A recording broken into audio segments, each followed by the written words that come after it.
Selamat datang ke kebaktian dalam talian BCCM Minau. Sebentar lagi kita akan memulakan kebaktian kita pada hari ini. Untuk menikmati kebaktian yang hidup dan berkuasa, marilah kita siapkan hati dan minda yang benar, yaitu beribadah. Elakkan daripada melakukan sebarang aktiviti lain sepanjang beribadah. Pastikan telepon dalam keadaan mode senyap dan turut serta dalam pujian dan penyembahan. Selamat beribadah.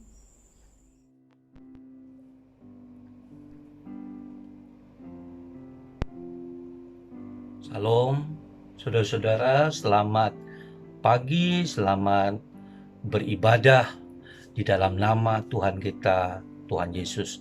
Marilah kita memulakan ibadah kita hari ini dengan bersaat teduh di hadapan Tuhan. Mari saya mengajak semua kita bersaat teduh di hadapan Tuhan sebentar.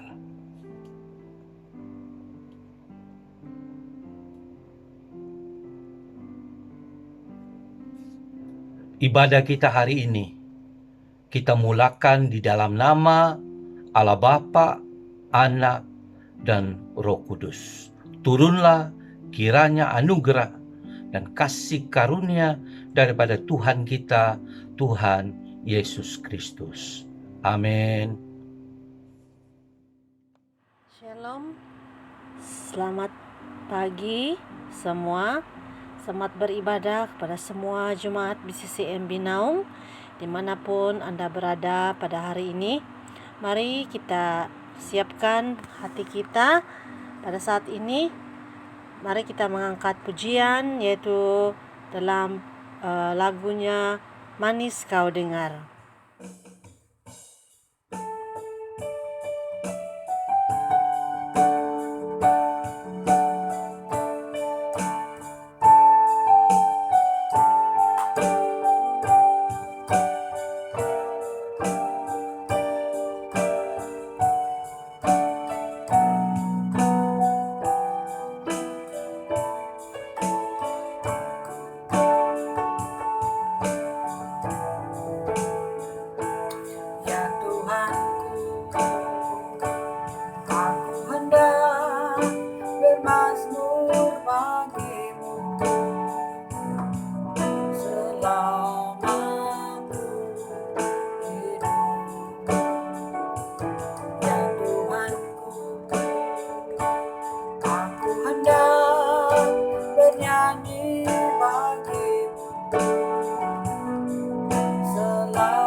mari kita mengangkat pujian, yaitu lagu Terpujilah Allah.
Bapa di surga, Bapa yang kami sembah, yang kami kenal dalam nama Tuhan Yesus Kristus.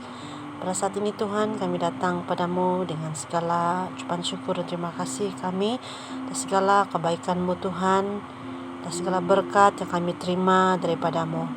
Terima kasih Tuhan, betapa besarnya kasih-Mu sehingga kami sekali lagi dapat diberi kesempatan, diberi kami nafas yang baru untuk sekali lagi beribadah kepadamu.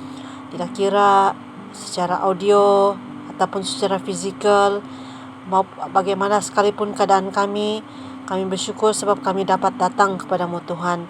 Semuanya adalah karena kasih anugerah-Mu Tuhan. Bapa di surga, kami tahu juga pada saat ini kami banyak seringkali menyakiti hati teman-teman kami, saudara-saudara seiman kami, anak-anak kami, pasangan kami ya Bapa, ibu bapa kami, keluarga kami Tuhan. Dan lebih-lebih lagi kami tahu kami telah menyakiti hati Tuhan yang sudah tinggal dalam hati kami Bapa. Mohon Tuhan Engkau ampuni kami atas segala kesalahan kami ya Tuhan. Bapa di surga, kami tahu kami manusia yang sangat lemah, manusia yang penuh dengan segala keterbatasan. Pemikiran kami sangat terhad ya Bapa. Oh Tuhan, pada saat ini kami mohon dengan kerendahan hati, Engkau yang mampu untuk mengampuni kami ya Bapa. Sucikanlah kami Tuhan, biarlah kami benar-benar dapat layak untuk menghadap hadirat-Mu Tuhan, bagaimana sekalipun keadaan kami. Oh Tuhan, kami mau kesempatan ini ya Bapa, kami mohon juga kiranya bagi teman-teman kami yang tidak berkesempatan untuk dapat beribadah kepadamu pada saat ini. Kami mohon Tuhan, Kau tolonglah, Kau lawatilah mereka ya Tuhan dengan kasih-Mu Bapa, supaya kiranya Tuhan mereka juga satu hari nanti dapat terbuka isi hati mereka, untuk mereka dapat mengenali betapa besarnya kasih-Mu ke atas setiap kami ya Bapa. Oh Tuhan, terima kasih karena semuanya ini kami sudah serahkan hanya dalam nama Yesus. Kami berdoa dan mengucap syukur. Amin.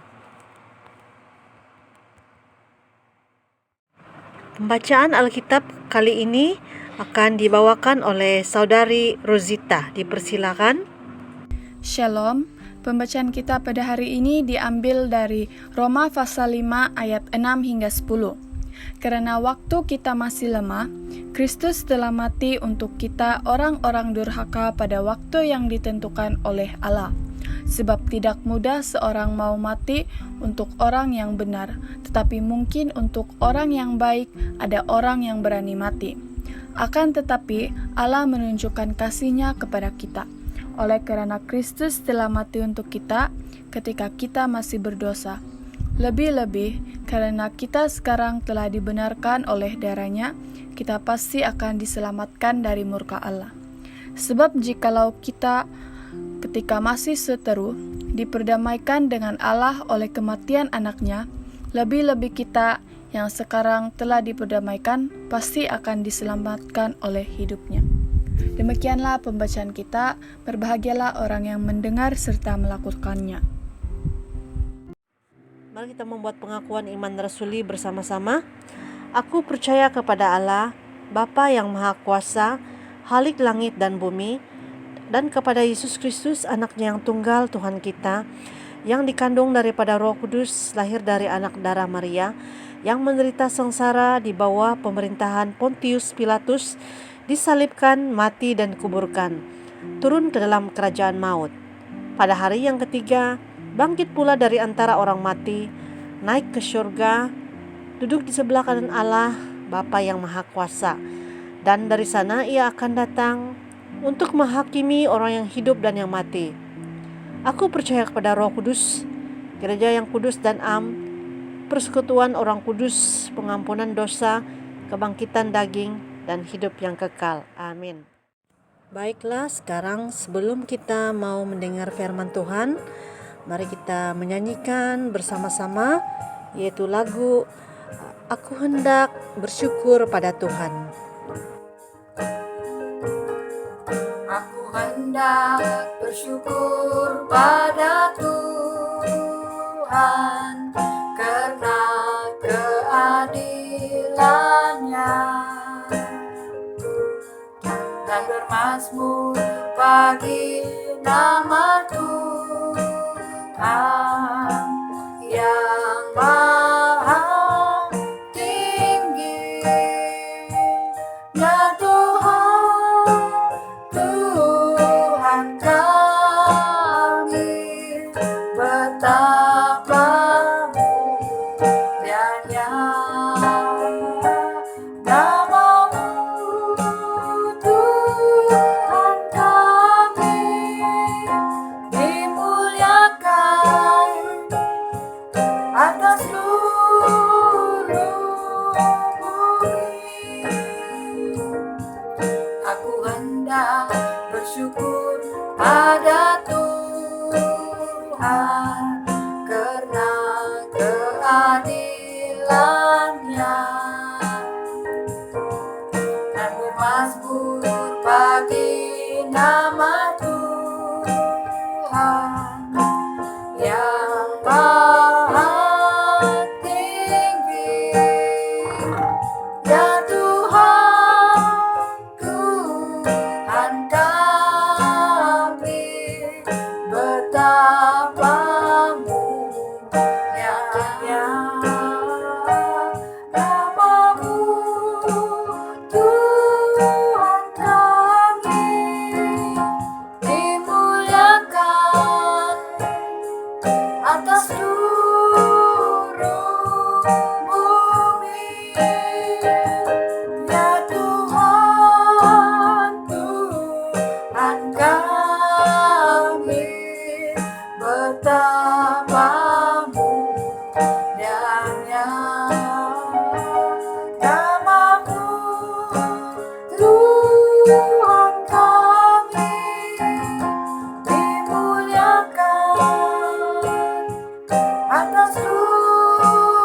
Selamat pagi, selamat berhari Minggu, selamat beribadah kepada jemaat sekalian yang dikasihi oleh Tuhan. Mari kita membaca kitab suci yang diambil daripada Yohanes pasal yang ketiga ayat 5, pasal 4 ayat yang kelima hingga 14, dan pasal 7 ayat 37 hingga 39. Saya tidak akan membaca seluruh ayat daripada ketiga-tiga pasal ini. Saya harap jemaat sendiri tolong baca ketiga pasal ini. Daripada ketiga-tiga pasal ini saya ingin berbicara tentang hal yang diucapkan oleh Yesus sebanyak 3 kali dengan pengertian yang berbeda. Yaitu Yesus berkata tentang air 3 kali dengan arti ataupun dengan pengertian yang berbeda. Sebelum itu mari kita berdoa dulu. Bapa kami yang di surga, kepadamu kami datang. Kami mengucap syukur ya Tuhan untuk kesempatan yang Tuhan sudah berikan untuk kami untuk boleh bersama-sama beribadah, mendengar daripada firman-Mu. Tuhan, sebelumnya kami berbicara tentang firman-Mu, kami mohon kiranya Tuhan memberikan kami pengertian. Berikan pencerahan di dalam hati kami, supaya kami melihat dengan cerah kebenaran firman Tuhan yang akan kami pelajari pada saat ini. Tolong bagi hamba-Mu yang hina dina dan berdosa ini, pakailah hamba untuk memberitakan kebenaran firman-Mu. Biarlah Tuhan sendiri yang mendahului dalam setiap kata-kata yang akan hamba keluarkan, supaya hamba tidak mendahului apa yang dikehendaki dan direncanakan oleh Tuhan. Bagi jemaat yang sedang duduk mendengar, biarlah Tuhan juga memberikan mereka hati yang siap untuk mendengar dan siap untuk melakukan firman-Mu dalam kehidupan kami. Terpuji nama-Mu Tuhan, haleluya. Ini doa permohonan kami yang kami mohon hanya dalam nama Yesus Kristus, penebus juru selamat kami yang hidup. Kami sudah berdoa. Amin. Saudara-saudara sekalian, di dalam ketiga-tiga pasal ini, Yohanes 3, pasal 4, dan pasal 7, Yesus bercakap tentang air dengan arti yang berbeda. Mari kita perhatikan. Yang pertama diungkapkan Yesus dalam pasal 3 kepada seorang yang bernama Nikodemus. Dia seorang Farisi, dia seorang ahli Taurat, pemimpin orang-orang Yahudi. Dia seorang yang taat, setia untuk mengikuti hukum-hukum dalam Taurat Musa. Dan dia juga membawa orang untuk percaya kepada Allah. Itulah Nikodemus. Pada satu ketika, Nikodemus tergerak untuk mau bertemu dengan Yesus pada waktu malam. Kenapa tidak waktu siang? Kita tidak tahu, mungkin Nikodemus dia tidak mau supaya orang melihat dia. Nanti orang cakap, wah dia seorang pemimpin besar, dia seorang ahli Taurat, orang Farisi, mau pergi jumpa dengan seorang pemuda yang baru dalam lingkungan umur 30-an, yaitu Yesus. Sedangkan Nikodemus pada waktu itu dia sudah berumur 80 atau 80 lebih. Lalu waktu dia bertemu dengan Yesus, Nikodemus berkata, Rabi, kami tahu engkau seorang guru yang diutus oleh Allah.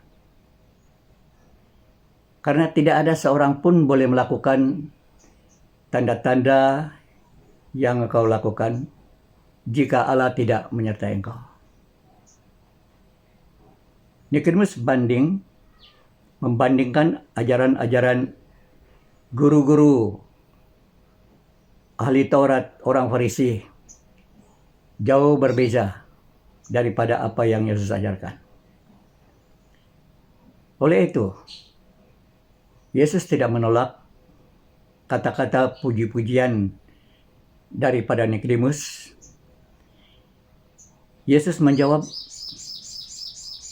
berkata kepada Nikodemus dalam ayat yang ke-5, Injil Yohanes pasal 3 ayat 5.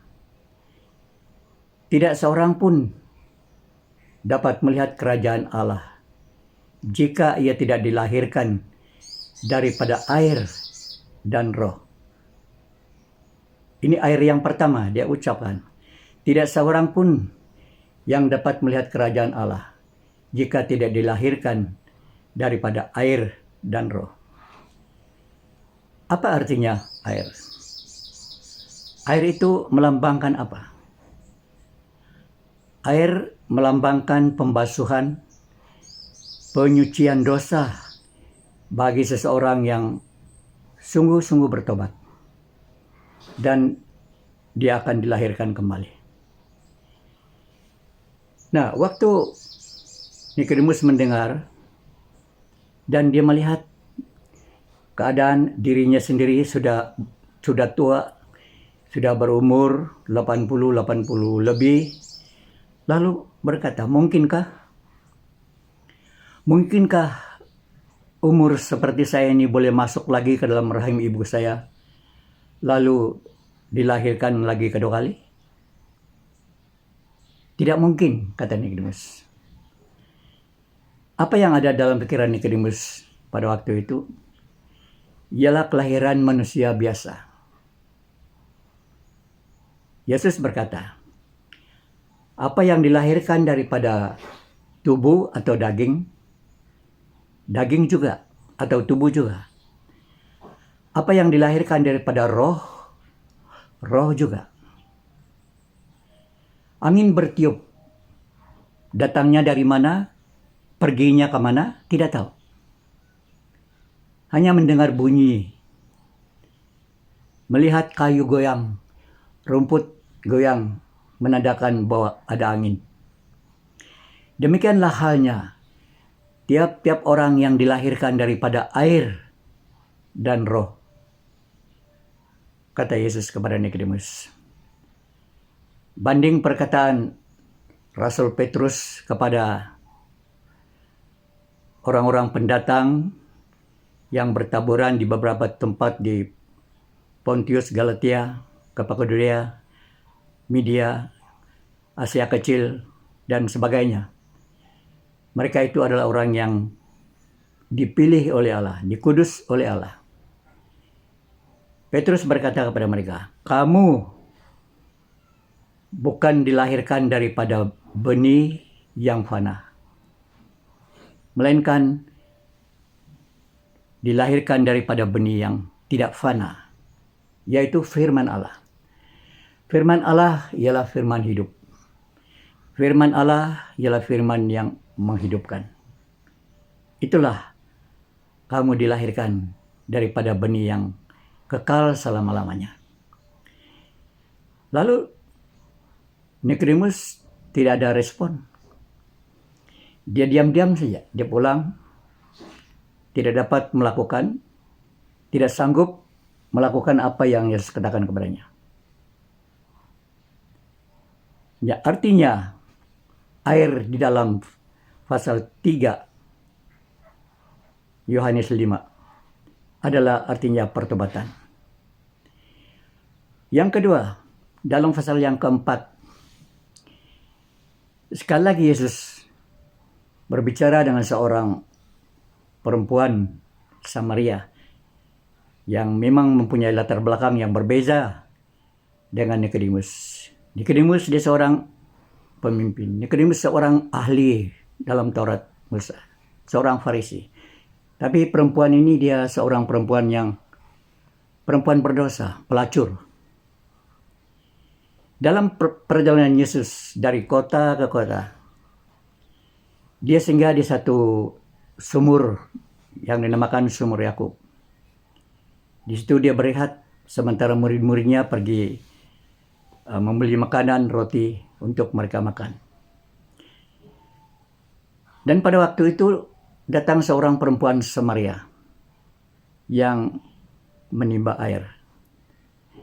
Kira-kira jam 12 tengah hari dia datang.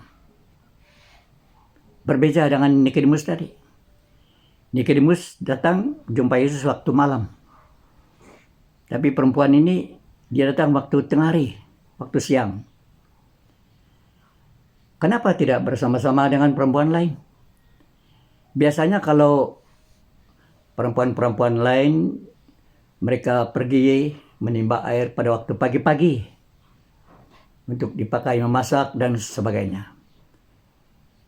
Mereka datang berdua-duaan, bertiga-tigaan. Mereka berkumpul-kumpulan datang pergi menimba air. Tetapi perempuan ini dia seorang diri saja. Datang pada tengah hari. Kenapa dia tidak bersama-sama dengan perempuan lain? Mungkin dia malu. Mungkin dia tidak mau orang cakap-cakap. Biasakan kita orang ini kalau kita melihat seseorang itu lain-lain, kita suka gosip. Kita suka bercakap-cakap. Kita mau mengatakan sesuatu tentang orang itu. Jadi perempuan Samaria ini dia tidak mau berkumpul bersama-sama mereka. Dia malu. Nanti orang gosip, cakap-cakap tentang dia nanti. Dan pada waktu itu Yesus minta daripada perempuan Samaria itu, berilah saya sedikit air, saya mau minum. Lalu perempuan itu bilang, masakan engkau seorang Yahudi minta minum daripada saya seorang perempuan Samaria? Kita tidak ada pergaulan di antara orang Samaria dengan orang Yahudi. Tidak ada. Tidak ada kaitan hubungan kita. Lalu perempuan itu mengalihkan lagi percakapannya kepada penyembahan. Dia berkata, kamu kan orang Yahudi menyembah di Yerusalem. Kami menyembah di atas gunung. Walau demikian, Yesus berkata kepadanya dengan pendek cerita. Dalam ayat 13 Yesus mengatakan begini. Barang siapa yang minum air yang kau ambil ini, dia selalu haus dan dia selalu balik-balik untuk menimba air ini. Tetapi barang siapa yang minum air yang akan kuberikan kepadanya, dia tidak akan dahaga selama-lamanya, melainkan daripadanya memancar air hidup. Wah, mendengar kata-kata itu perempuan itu pun tertarik. Kalau begitu, berilah saya air itu. Yesus tidak mengatakan, kenapa tadi waktu saya minta air daripada kamu bilang, masakan kamu orang Yahudi minta air daripada kami orang Samaria? Tapi Yesus tidak mengatakan demikian. Sekarang orang Samaria itu dia minta daripada Yesus sebagai orang Yahudi. Tapi Yesus tidak membicarakan itu dengan dia. Yesus tidak mau memalukan dia lagi. Tapi apa Yesus katakan? Kalau kau mau anugerah Allah, kalau kau mau air hidup ini, kau pulanglah. Panggillah suamimu. Lalu perempuan itu bilang, dia menjawab, saya tidak punya suami. Lalu Yesus berkata kepadanya, betul, tepat apa yang kau katakan, bahwa engkau tidak suami. Adapun 5 suamimu dan lelaki yang ada padamu hari ini, sekarang ini, bukanlah suamimu. Itu perbuatan zina. Lalu perempuan itu bagaimana? Orang Samaria itu, dia mengatakan, aku tahu bahwa engkau adalah seorang nabi. Lalu perempuan itu meninggalkan tempayannya di situ. Dia pulang ke kotanya, memberitahukan kepada kawan-kawannya di sana, "Oh, marilah kita pergi jumpa seorang yang berkata kepadaku, dia mengetahui segala perbuatanku. Dia tahu segala kelakuanku. Dia tahu. Mari kita pergi jumpa dia. Mungkinkah dia Mesias itu?" Lalu kita melihat bahwa melalui kesaksian perempuan Samaria ini, apa yang jadi? Ramai orang-orang Samaria yang percaya melalui kesaksiannya. Di dalam pasal 4, air yang kedua dikatakan oleh Yesus, air dalam pasal 4 adalah air hidup. Yaitu tentang pribadi Yesus sendiri.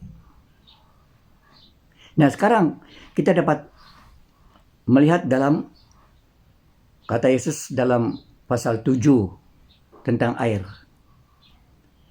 Di mana pada waktu orang-orang Yahudi merayakan satu perayaan, yaitu perayaan Hari Pondok Daun. Pada puncak perayaan itu, kalau kita merayakan satu perayaan gerejani, paling-paling kita merayakan satu hari. Seperti hari Christmas, seperti hari Paskah, ataupun perayaan-perayaan lain. Kita lakukan perayaan itu, ingatkan perayaan itu pada satu hari, hari Minggu. Tapi kalau orang Yahudi, mereka merayakan dengan beberapa hari. Kita tidak dijelaskan di sini ada berapa hari. Tetapi jelas mereka merayakan hari raya itu dengan beberapa hari.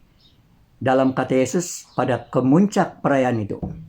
Pada kemuncak berarti ada sudah beberapa hari yang mereka lewati dalam perayaan itu. Dan sekarang Yesus berdiri pada puncak perayaan itu. Apa yang Yesus katakan? Dia menjemput, mengundang, siapa yang dahaga, mari datanglah kepadaku dan minum. Itu kata Yesus. Barang siapa yang percaya kepadaku, seperti yang ditulis dalam kitab suci, daripadanya akan mengalir aliran-aliran air hidup. Yang dimaksudkan Yesus ialah tentang Roh Kudus yang akan turun. Dan pada waktu itu Roh Kudus belum turun sebab Yesus belum dimuliakan. Air dalam pasal 7 adalah Roh Kudus. Nah, di sini kita dapat melihat perbezaan. Sama-sama air, tetapi mempunyai arti yang berbeda. Arti yang pertama, pertobatan, untuk dilahirkan baru. Arti yang kedua ialah air hidup, yaitu pribadi Yesus sendiri. Arti yang ketiga dalam pasal 7 adalah Roh Kudus. 3 arti daripada air. Saudara sekalian, apa artinya ini? Pada minggu lalu kita memperingati tentang Hari Pendidikan Teologi. Dan pendeta berkhotbah tentang gereja dan pendidikan teologi atau sekolah-sekolah teologi. Pada hari ini saya ingin membicarakan tentang orang-orang Kristen dalam gereja.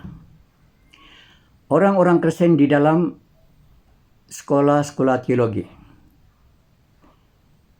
mempunyai kehidupan yang berbeda. Orang Kristen ada 3 macam. Berdasarkan ayat firman Tuhan. Ini prinsip firman Tuhan. Yang Yesus sendiri sudah ungkapkan. 3 macam kehidupan orang Kristen. Baik dalam gereja, baik dalam sekolah-sekolah teologi yang walaupun orang yang datang di sana itu datang daripada latar belakang dominasi gereja yang berbeza, pokoknya orang Kristen, sama orang Kristen, sama-sama orang Kristen, tetapi mempunyai kehidupan yang berbeda. Saudara-saudara sekalian, yaitu perbedaannya itu ada orang Kristen dalam gereja yang belum dilahirkan kembali, yang belum bertobat, yang belum dilahirkan kembali. Ada orang Kristen, dia sudah bertobat, dilahirkan kembali, tetapi belum menerima kepenuhan Roh Kudus. Ketiga, ada orang Kristen yang sudah dilahirkan kembali dan sudah menerima kepenuhan Roh Kudus. 3 macam kan? 3 macam orang Kristen. Kalau kita lihat dari sudut luar, sama saja. Sama-sama pergi gereja. Sama-sama sembahyang, sama-sama menyanyi. Sama-sama mengambil bagian di dalam pelayanan gereja, sama-sama. Sama-sama mengambil bagian dalam khotbah, sama-sama. Sama kan orang Kristen. Tetapi mempunyai kehidupan yang berbeda. Saudara-saudara, bagaimana kita tahu? Pertama, bagaimana kita mengetahui perbezaan orang Kristen ini? Saudara, kita boleh melihat apa prinsip Alkitab yang menunjukkan, yang memastikan kepada kita tentang perbezaan daripada kehidupan orang Kristen ini. 3 macam kehidupan orang Kristen ini. Bagaimana kita tahu orang Kristen yang belum dilahirkan kembali? Bagaimana kita tahu orang Kristen yang sudah dilahirkan kembali tapi belum menerima kepenuhan Roh Kudus?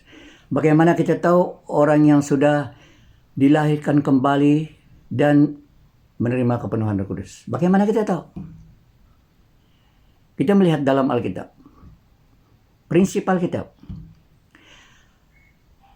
Dalam Matius 3 ayat yang ke-8. Hasilkanlah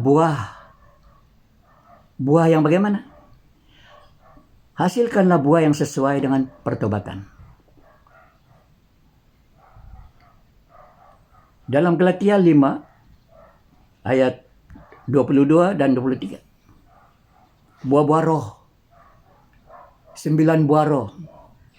Kasih, sukacita, damai sejahtera, kesabaran, kemurahan, kebaikan, kesetiaan, kelemah lembutan, penguasaan diri, buah-buah roh. Dalam Galatia. Saudara, kita mengetahui perbezaan orang Kristen ini daripada buah. Buah membuktikan apa? Buah membuktikan jenis apa adanya.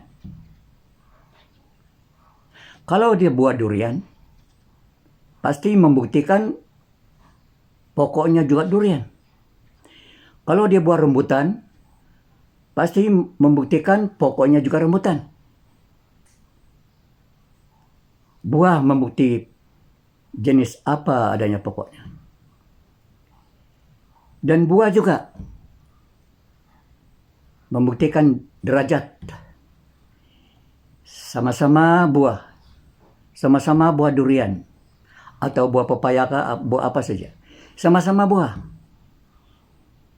Tetapi mempunyai, ada yang manis, sama-sama durian juga. Ada yang manis, ada yang tawar mungkin, dan ada yang pahit. Saudara, ada rasa durian yang ada pada kita? Ada saudara merasa perbezaan dalam nama satu buah durian, tapi berbeda. Dia punya rasa manis, tawar, dan pahit. Saya ada durian, saya ingat ada satu pokok durian saya yang kalau isinya lembut, budak-budak bilang buruk, tapi itu yang manis. Ada jenis yang ada keras sedikit, rasanya tawar dan pahit. Derajat. Nah, kalau demikian, bagaimana kita mengetahui buah orang Kristen? Daripada perbuatan ketiga macam orang Kristen ini, kita dapat mengenali, kita dapat mengetahui Kristen jenis apa adanya dia. Adakah dia jenis Kristen yang belum dilahirkan kembali karena belum bertobat? Mungkinkah dia jenis Kristen yang sudah bertobat dan dilahirkan kembali, tetapi belum menerima kepenuhan Roh Kudus? Mungkinkah dia seorang Kristen yang sudah dilahirkan kembali dan menerima kepenuhan Roh Kudus? Dari perbuatannya. Perbuatan itulah sebagai buah orang-orang Kristen. Kita orang Kristen tidak mengeluarkan buah seperti buah durian begitu. Buah kita adalah perbuatan kita. Perbuatan yang nampak, yang keluar daripada kehidupan kita sehari-hari. Itulah buah kita. Sama ada melalui tindakan kita, kelakuan kita, ataupun melalui tutur kata kita. Contoh, kita melihat buah orang Kristen yang belum dilahirkan kembali. Buahnya apa? Apa perbuatan yang keluar daripada orang Kristen yang belum bertobat dan belum dilahirkan kembali? Perbuatannya suka berbuat dosa. Perbuatannya kalau dia melakukan dosa, dia tidak kisah. Dia tidak takut kepada Tuhan pun. Dia tidak malu untuk melakukan dosa. Dia sambil tertawa-tertawa melakukan dosa. Tidak ada sedikit rasa hati menyesal karena berbuat dosa. Tidak ada. Tidak ada sedikit rasa hati yang mengatakan bahwa dia benci oleh karena melakukan dosa. Tidak. Yang menyebabkan tidak ada kemauan untuk meninggalkan dosa itu. Dia masih mau melakukan dosa itu, mau melakukan. Itu buah. Itu perbuatan jenis orang Kristen yang belum dilahirkan kembali. Melalui tutur katanya. Tutur katanya yang bagaimana? Tutur katanya yang tidak membangunkan orang. Tutur katanya yang mungkin waktu dia marah-marah, dia mengumpat-umpat orang yang dimarahi. Dia memburuk-burukkan nama seseorang. Ya. Itu buah yang keluar daripada mulut orang yang Kristen belum dilahirkan kembali. Saudara jemaat yang dikasihi Tuhan, kamu tahukah bahwa ada orang yang menghina gereja kita, gereja Basel? Dia orang Kristen. Sama ada kamu pernah dengar atau tidak? Saya yang dengar. Mengatakan bahwa gereja Basel ini tidak rohani. Tiada Roh Kudus. Pendetanya pun asal-asal pendeta saja. Nama saja pendeta. Mungkin kamu tidak dengar, tapi saya dengar. Tapi bagi saya tidak kisah. Biar dia cakap sampai di mana. Biar dia menghina, biar dia memburuk-burukan sampai di mana. Silakan. Karena itulah perbuatan orang yang belum bertobat dan belum dilahirkan kembali. Nah, sekarang perbuatan orang yang sudah dilahirkan kembali, yang belum menerima kepenuhan Roh Kudus bagaimana? Dia tidak mengerti betul tentang firman Allah. Dia selalu dalam kehidupannya kan selalu dia selalu khawatir dalam menghadapi apa keadaan. Contohnya seperti keadaan kita sekarang hidup di akibat daripada COVID ini, sudah mau hampir 2 tahun. Bermacam-macam keadaan orang. Bermacam-macam reaksi orang terhadap keadaan yang sedang kita hadapi. Jadi orang yang dilahirkan kembali, belum menerima penuhan Roh Kudus, dia mudah bimbang. Dia mudah khawatir. Dia mudah tawar hati. Kalau dia menghadapi masalah, contohnya dia sakit, minta pendeta doakan, minta penatua sidang doakan. Dan akhirnya dia berkata, semakin banyak kali didoakan, semakin teruk pula penyakit saya. Jadi suara hatinya ada mengeluh. Karena Tuhan tidak mengabulkan permintaan doa. Dia berpikir bahwa Allah tidak memperdulikan dia. Karena apa? Karena dia tidak paham, tidak mengerti betul tentang firman Allah. Masa Tuhan bukan masa kita. Ya. Kehendak Tuhan bukan kehendak kita. Dia tidak mengerti, dia tidak memahami apa kehendak Tuhan. Kalau dia menghadapi kekurangan, contoh, kalau pergi sembahyang, pergi gereja tidak pergi karena kalau tidak mencari makanan, apa yang dapat saya makan? Kalau hari Minggu ini saya tidak pergi hutan cari sayur, apa untuk dimakan nanti? Kan khawatir. Apa untuk saya pakai dan sebagainya? Khawatir. Kekhawatiran itu, saudara, adalah dosa. Kekhawatiran dituntut oleh orang yang tidak beriman. Dituntut orang atau dicari orang yang tidak percaya. Bukan orang yang percaya pada Tuhan. Jadi inilah tanda. Beginilah kehidupan orang. Dia dilahirkan kembali, tapi masih belum paham tentang firman Tuhan. Bayangkan kalau seseorang yang sudah bertobat dan dilahirkan kembali. Mungkin umurnya dalam lingkungan 70-80 tahun. Dalam sudut rohani dia masih kanak-kanak. Masih kanak-kanakan karena dia belum paham tentang firman Tuhan. Kalau kita ingat anak-anak kita sekarang ini yang belum mengerti betul, kita suruh dia berdoa, dia tidak pandai. Kecuali kita ajar dia 2-3 kata, dia ikut. Demikian bagi orang yang dilahirkan kembali dan belum dipenuhi Roh Kudus. Dia tidak paham tentang kebenaran firman Tuhan. Yang ketiga, orang yang dilahirkan kembali dan dikuasai oleh Roh Kudus. Bagaimana perbuatannya? Dia tetap tenang.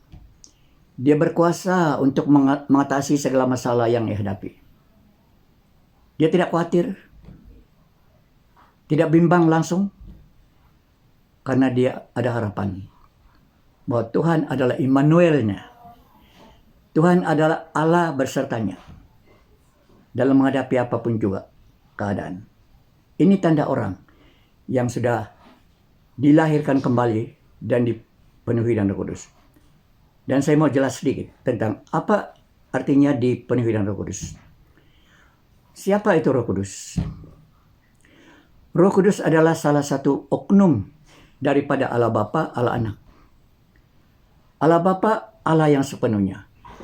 Allah Anak, Allah yang sepenuhnya. Allah Roh Kudus, Allah yang sepenuhnya. Sama-sama Allah. Sama-sama kuasa. Tidak ada Bapa lebih kaya daripada Allah Anak. ataupun Allah Anak lebih kaya daripada Allah Roh Kudus. Tidak, sama. Kedudukan sama, kuasa sama. Saudaraku, inilah yang kita perhatikan. Inilah yang kita yakini tentang Tuhan yang kita percaya, yaitu Allah Tritunggal.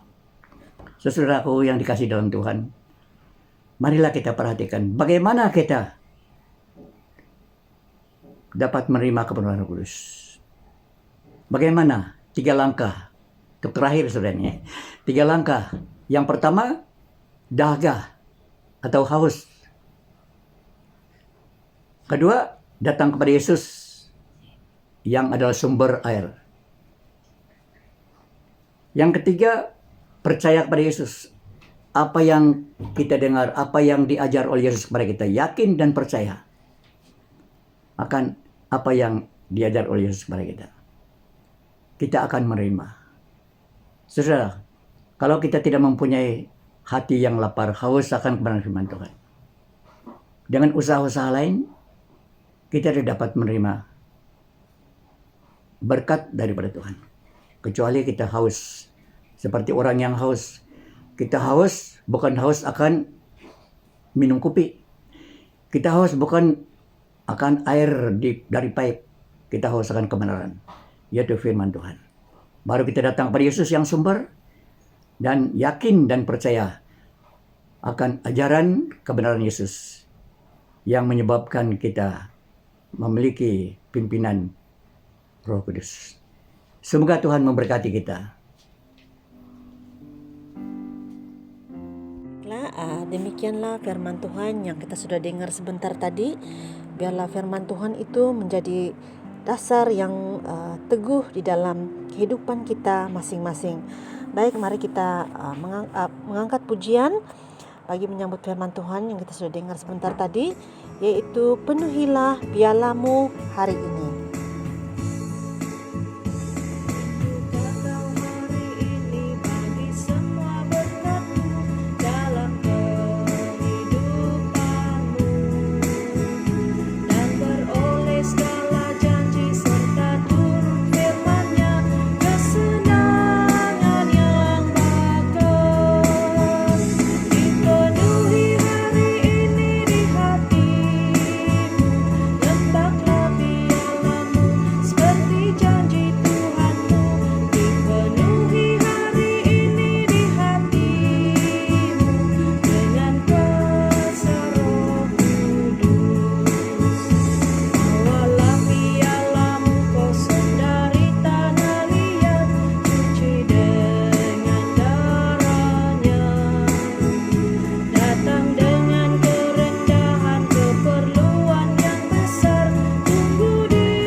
Tuhan Allah, Bapa di sorga, Bapa yang kami sembah, kami muliakan dalam nama Tuhan Yesus Kristus. Kami mengucap syukur Tuhan karena sekali lagi kami punya kesempatan untuk bersama-sama memuji, memuliakan Tuhan dalam ibadah ini. Terima kasih Bapa atas pimpinan Tuhan terhadap kami. Terima kasih atas berkat-berkat yang Tuhan sudah curahkan kepada kami. Kesehatan tubuh, kecukupan dalam keperluan harian kami, sehingga kami masih mampu melewati kehidupan ini dengan penuh ucapan syukur di hadapan Tuhan. Terima kasih Bapa. Kami ucap syukur Bapa untuk firman-Mu yang sudah dikongsikan tadi. Biarlah firman-Mu itu Tuhan akan kekal di hati kami, yang akan menjadi sandaran kami untuk melewati hari-hari yang akan datang. Ya Tuhan, Bapa di sorga, kami terus mau berdoa Bapa, secara khusus untuk jemaat Tuhan, anak-anak Tuhan dimanapun berada, yang saat ini sedang bergumul dalam kesukaran, justru karena keadaan dan situasi yang kami hadapi berhadapan dengan penyebaran virus COVID-19 ini. Ya Tuhan, Bapa di sorga, sungguh kami tidak mengerti, malah sukar untuk kami menjalani kehidupan kami Bapa tanpa pertolongan-Mu. Justru itu Bapa, kami datang kepada Tuhan, mohon belas kasihan Tuhan. Berilah kami keupayaan Bapa untuk berhadapan dengan situasi ini. Kiranya pimpinan Tuhan dan berkat kuasa Roh Kudus-Mu yang menuntun hidup kami. Ya Tuhan, Bapa di sorga, kami terus mendoakan mereka yang berada di barisan hadapan, khususnya para dokter, para juru rawat, para penguat kuasa keselamatan, malah para pemimpin di negara kami Bapa, kami serahkan ke tangan Tuhan. Mohon Tuhan memberkati setiap pribadi ini, melindungi pribadi ini Bapa, malah memberikan mereka hikmat bijaksana agar dapat bersama-sama menangani dan memutuskan penyebaran virus ini. Ya Tuhan, Bapa di sorga, terima kasih Bapa. Kami juga mau mendoakan secara khusus untuk anak-anak yang berhadapan dengan situasi pembelajaran dari rumah. Bapa di sorga, berikan mereka hati yang tabah Bapa. Berikan mereka hati yang datang kepada Tuhan, memohon kepada Tuhan diberi kekuatan untuk berhadapan dengan situasi ini, agar biarpun dalam keadaan PDPR, anak-anak murid ini akan terus dapat menimba ilmu pengetahuan dan dapat mengikuti pembelajaran dengan sukacita, dengan semangat untuk memperbaiki diri. Ya Tuhan, Bapa di sorga, kami juga ingat untuk mendoakan keadaan negara kami, keadaan ekonomi di negara kami, politik di negara kami, malah kesehatan segenap lapisan masyarakat secara amnya. Kami hanya mampu berserah kepada-Mu Tuhan, karena Engkau lah yang akan campur tangan dalam pentadbiran, dalam pengurusan negara kami.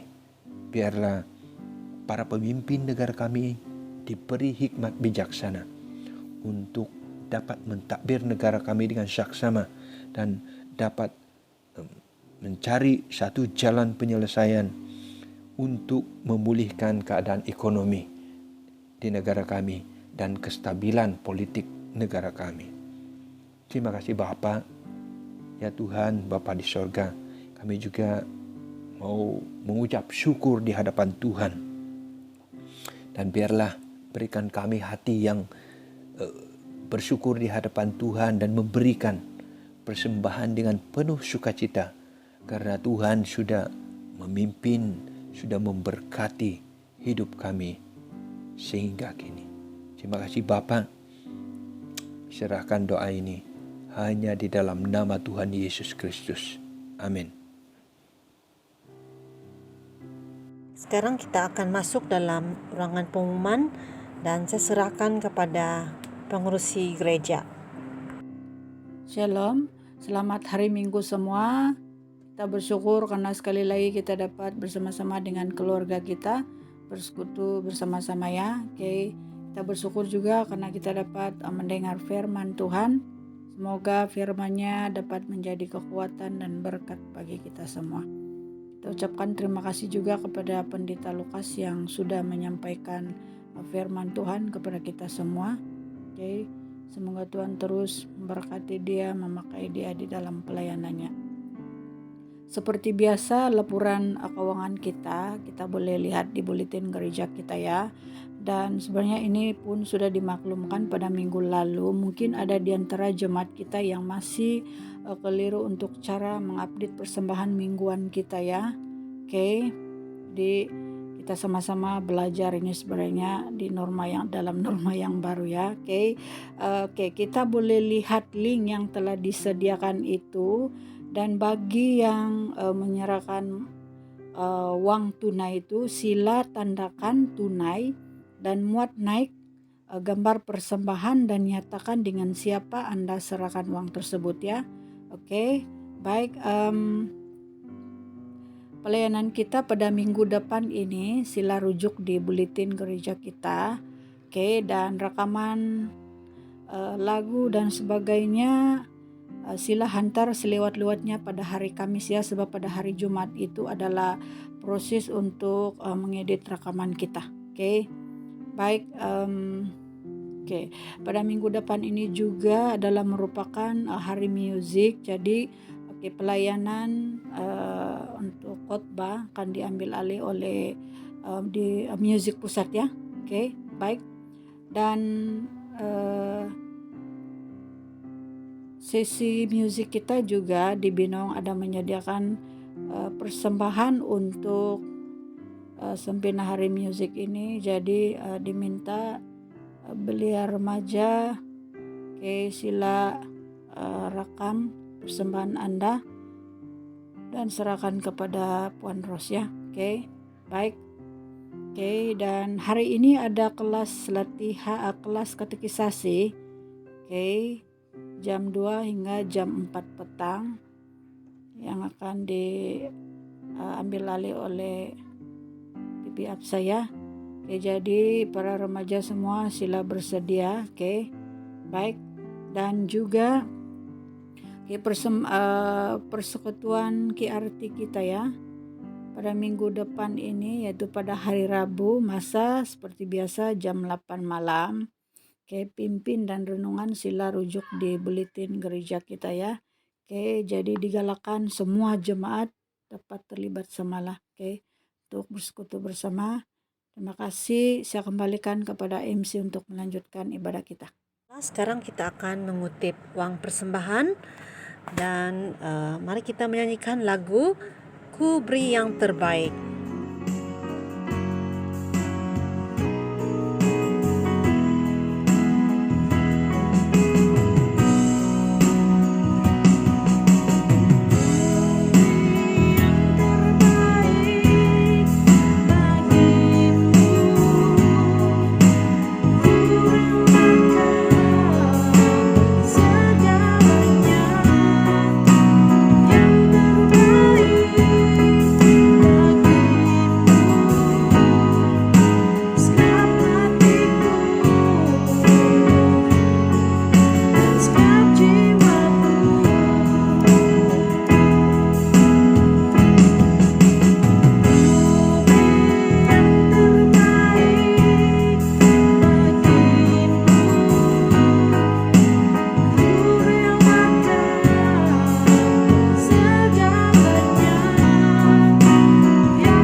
Mari kita berdoa bersama-sama, yaitu doa Bapa kami.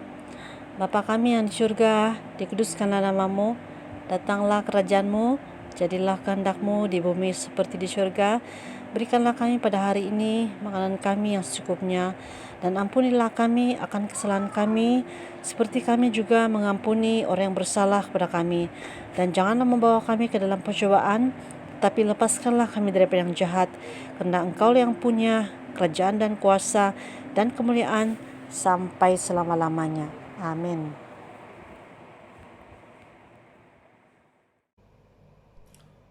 Saudara-saudara, marilah kita mengakhiri kebaktian kita hari ini, ibadah kita hari ini dengan menerima berkat daripada Tuhan Yesus sendiri. Mari saya mengajak semua jemaat Tuhan kita berdiri, dan marilah kita menundukkan kepala kita untuk menerima berkat daripada Tuhan. Jemaat Tuhan sekalian, biarlah kita menerima berkat daripada Allah Tritunggal. Anugerah Tuhan Yesus Kristus, kasih Allah Bapa, dan persekutuan Roh Kudus Tuhan menyertai kita semua hari ini sampai selama-lamanya. Amin. Amin. Amin. Amin.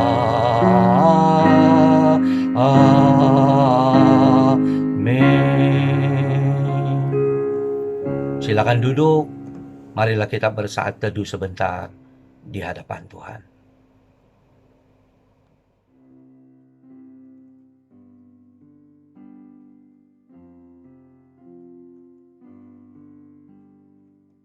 Baik, sebagai lagu penutup kita, lagu terakhir untuk kebaktian kita pada hari ini, mari kita menyanyikan lagu Onsiko Ginawoku.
No kundungan ka Yesus matari kapatayo ninga masih koday.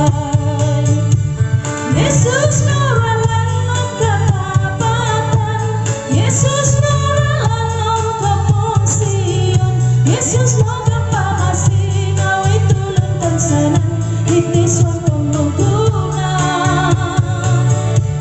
Raya-rayahan ko ngaran mo Tuhan, soro-sorohan ko ikasanan mo, no